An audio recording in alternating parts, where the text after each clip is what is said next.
Hello, my friends, and welcome back to PlayStation Underground. I am joined by Jack and Chris from Armature. Hello, gentlemen. Hello. It is a pleasure to have you guys here. We are playing Dead Star on PS4. We have a lot to talk about in this game because at first glance, someone might say, hey, that looks like a twin-stick shooter. You're only partially right. Fictitious man that just burst into the room. This is a twin-stick shooter combined with some MOBA elements, combined with some light RPG elements, combined with some mining, some awesome shooting, some strategy, some skills. There's a lot to wrap your mind around with this game, and I am counting on you guys to guide me through the darkness. Oh, lovely. Well, I just launched in as one of the human ships, the Valiant race, and this little guy is the Scout. So we have 3 classes of ships in this game. These are the most mobile, move around the most, and since we started in the middle of a match, I actually auto-leveled to where other people are in the match. So you can see that little level up prompt at the bottom, and this is a good chance to show off one bit of our game, which is the in-game progression. So what's cool is as you level up through a match, you are able to go and add abilities to your ship. In this case, I'm going to add 1 point to missile launcher. When I fire a missile, I can fire it, hit the button again, blow it up. Ooh, now, look at that smoke effect. I know. Now, if I add another point to the missile launcher, when I fire it and blow it up, it launches 2 more heat-seeking missiles, which is pretty awesome. So, you know, I can pick all this differently for every match. Oh, man, that Marb is... Whoa. Yeah, Marb is one of the pro players. He is someone that's been playing on the beta pretty much since it launched, and he is kind of ridiculous. And I don't like that he's not on my team. As demonstrated by our immediate death in the match. Yeah, so we've got, what, 20 players up support for, Jack? Yeah, looks like we've got it's a 10-on-10 game. Yeah, Chris, why don't you go with the pitch real quick while I start the elevator pitch, the yeah. space elevator pitch. I love space elevators. I think in terms of the elevator pitch, IGN said it best when they first announced the game. Geometry Wars plus 20 players plus strategy. You know, well said. it's very much the depth of a MOBA, but the simplicity of a twin-stick shooter, and it's one of those hybrids that until you really get your hands on it, you can't fully grasp how addictive and how awesome it is. And that's why we're really excited that it's this month's PlayStation Plus title.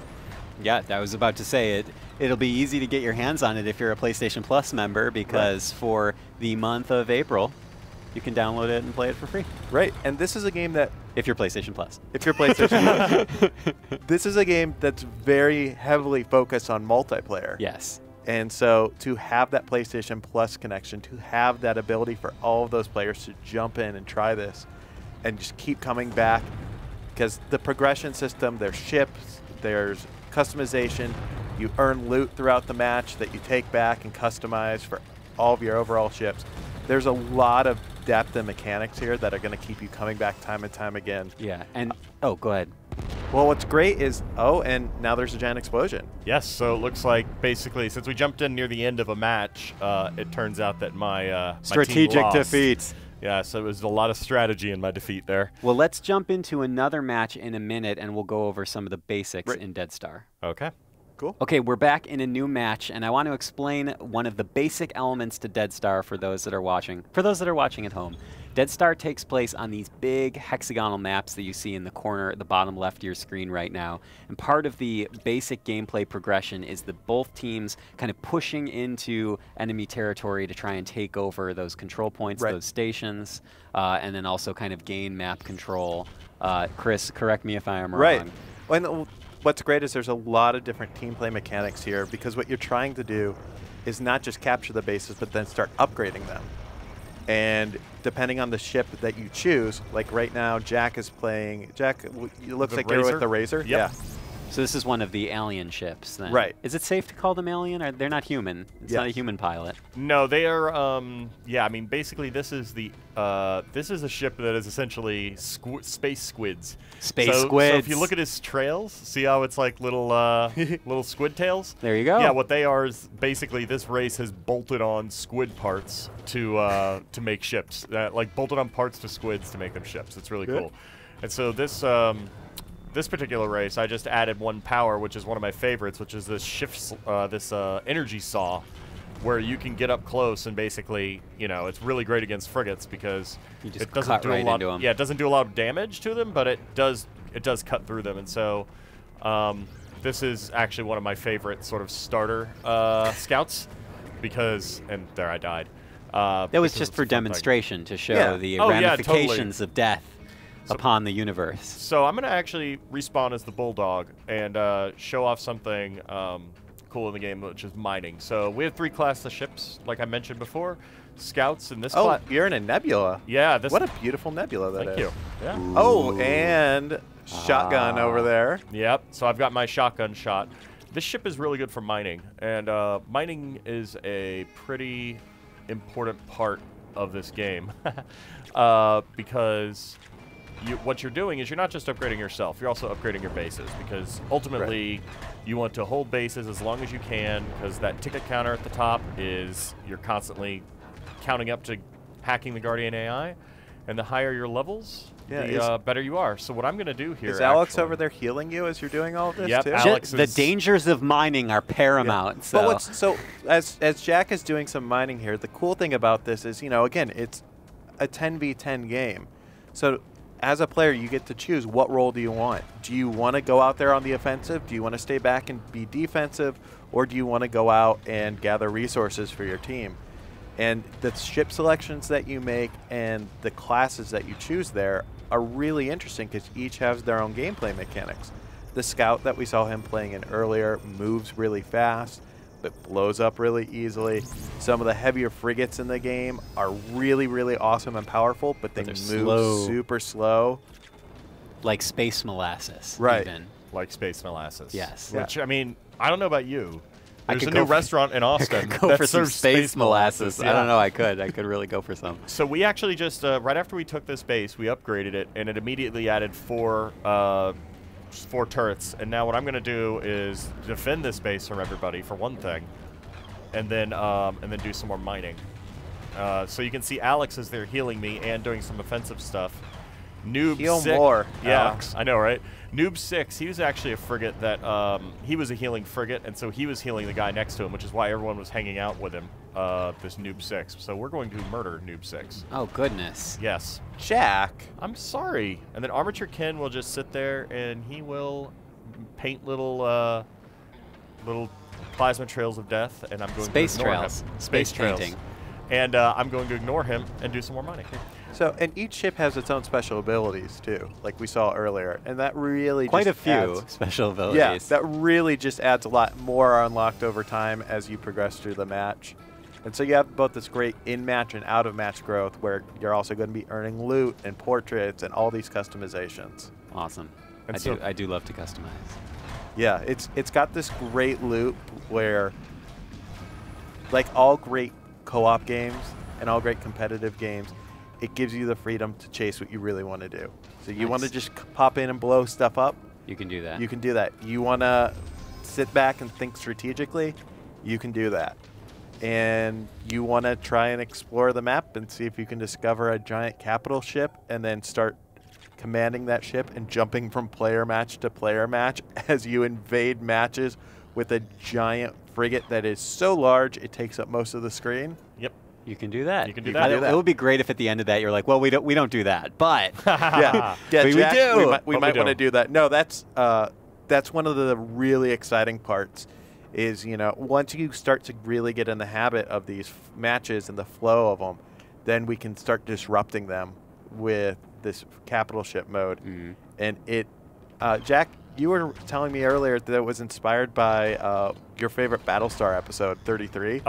Yes, that is one of the major things from the pitch is basically that 33, that Battlestar Galactica episode where the Cylons are constantly chasing them down and they have to jump every 33 minutes was a huge inspiration for the mode. And so in the capital ship mode, you're doing like between 5 and 7 jumps, I believe, where, oh, there we go. I just lobbed a time bomb into this base, which is fun. it was already destroyed though. Which was already which got destroyed right beforehand. But Beautiful. what a time bomb does, though, is it basically clears out everybody. They get terrified when they see a time bomb, and you can't destroy the time bomb unless you EMP it.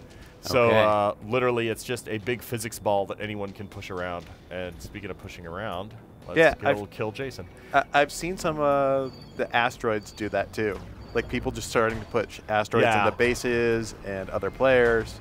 Oh, I know. That guy, that frigate packs a punch. It really does. That is, it also has a healing field, but there you go. Yeah, so that's Jason, our community manager, or was Jason, our community manager. Sorry, Jason. Ooh, look at that. So did you see that? Yeah. The base was not being taken, and it was because Tom here had a cloaking field on. And so he was sitting cloaked in our base, stopping us from capturing it until we shot him. So, and then his frigate actually has a whole cloaking field. He could bring a team of people in here and take us out. So now I'm going to just lob a time bomb, and again, this will scare pretty much anyone from coming into the base. So I'll just lob that there and wait. But yeah, I mean, it's just ridiculous amounts of... Yeah. And that was one of the things, you know, you and I have spoken before about this, Jack, and one of the things that amazes me about this game is the interplay between not only different ships, but the skills that they have. Not only when you're dealing with the interplay between enemies, but allies as well. Yeah. And I mean, how does, I got to wrap my mind around how you guys design for all of that. I mean, it must be copious amounts of play and testing. It's a lot of testing, and I think Tom just cries himself to sleep every night thinking about balancing this game, honestly. Like, it's... And that's Tom Ivy. Tom Ivy, our lead designer, yeah. He's, he is impassioned about balance and everything like that with this game. So here I'm going to lob this time bomb right here, which is kind of fun. Because for this particular base, you have to take out all the nodes around the edge of it. You know, so there we go. My time bomb just sort of helped with that. And then once the nodes are taken around the edge, then it EMPs everybody, which just happened. And now the center turret's opened up. So again, I'm lobbing a time bomb in there, and I'm just going to let it sit. And as long as one of them... Oh! Darn it, danger knife! That was really nice. Yeah. So he was able to push the bomb out of the range of their base. Anyone can push the bomb as much as they want. They just can't destroy it. And it's going to end up exploding big. So... Oh! So there we go. See, I just took like all the shields out of the middle of that base. Wow. So we're going to take this out, and Marv is happy. And then I'm going to respawn after this as a frigate. But yeah, I mean, just the amount of interplay and strategy and everything like that is just absolutely nuts in this game. Well, Jack, can you tell us a little bit about how the game concept came around in the first place? I mean, Armature itself has been around for a really long time, but it might not be familiar to a lot of the gamers out there.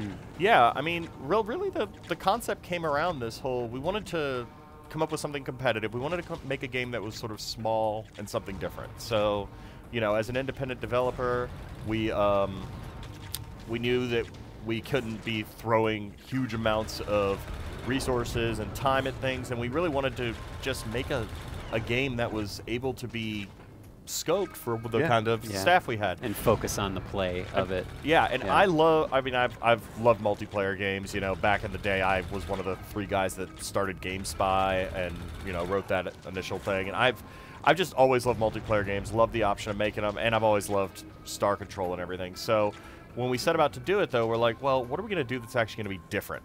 Because that's what we always try to ask ourselves is like, what are we going to pitch and what are we going to make that is something that is really unique to the game? And that's when we came up with the whole Battlestar Galactica, you know, capital ship run concept that we were talking about. And so once that came out of it, and the idea that essentially we could have a 3rd raid team playing a PvE raid against live matches, that's when everything kind of crystallized for us, and we realized we'd sort of found something special. So from there, it was just keep our small team of people going. I mean, we had between like 12 and 14 for most of the project. Wow. And then just play, balance, play, balance, play, balance, and make sure that it was good and it was fun. So, yeah. Well, I mean, you guys have been prototyping this and just riffing on this for, what, well over 2 years now, right? Yeah, just a little over 2 years, yeah. And the fun thing is all the people that are working on it are still jazzed about going home and playing the game. Yeah. That is so rare to see. That's a really good sign. Yeah. No, that's it was funny because we actually had to tell people, our employees in the beta, like, stop murdering everybody because we've been playing You're it for ruining 2 years. the fun for everyone. Yeah, and there's also a big team play aspect to the game that you know, when people first started playing in the beta, they really didn't know, you know, because I mean they just got the game, and so our people would play as basically this unstoppable force, and we had to the tell dead them, ringer is yeah, in there. yeah, and we had to really tell them to lay off. So what I'm really excited about is for when this launches, for players to really get their hands on it and watch them start handing it to the team back at Armature. There you go. yeah. Oh no, that's already happened. So we've got people on the PS4 beta leaderboards. We had one guy that literally had 48 in-game hours of playtime. It was nuts. Like, we had to change the scales by which we displayed time on the leaderboards because of how much. And so there are people now. There's like a Dead Star Squad Finder community on PlayStation right now. And there are these people that will just go in there, squad up. And we've had to sort of message them, too, and ask them, hey, cool it a little bit, guys.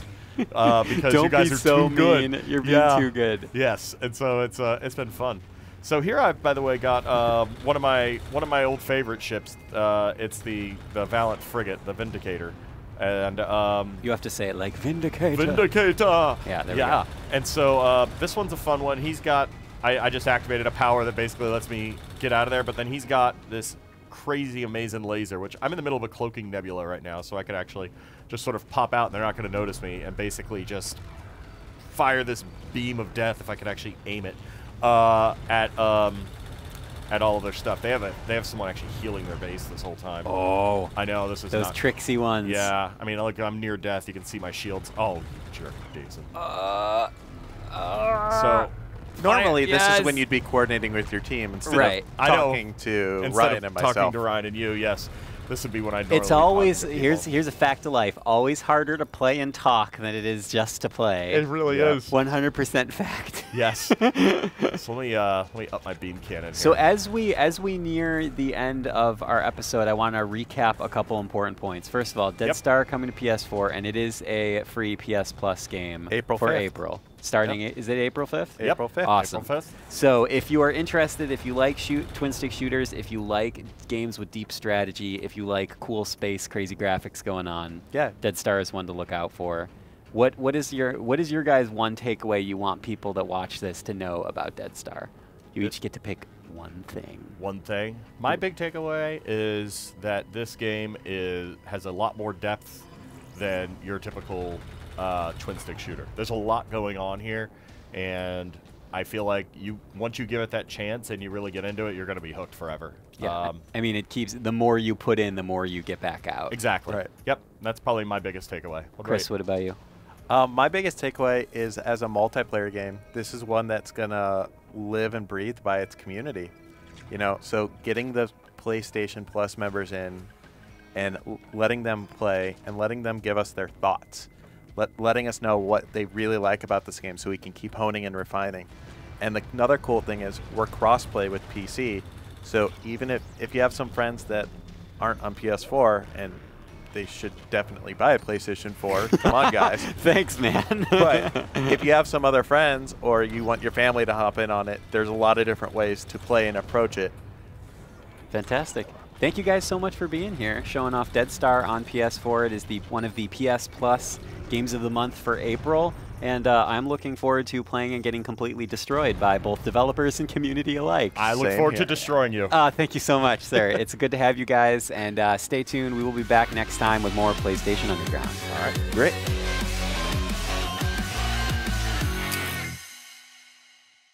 PlayStation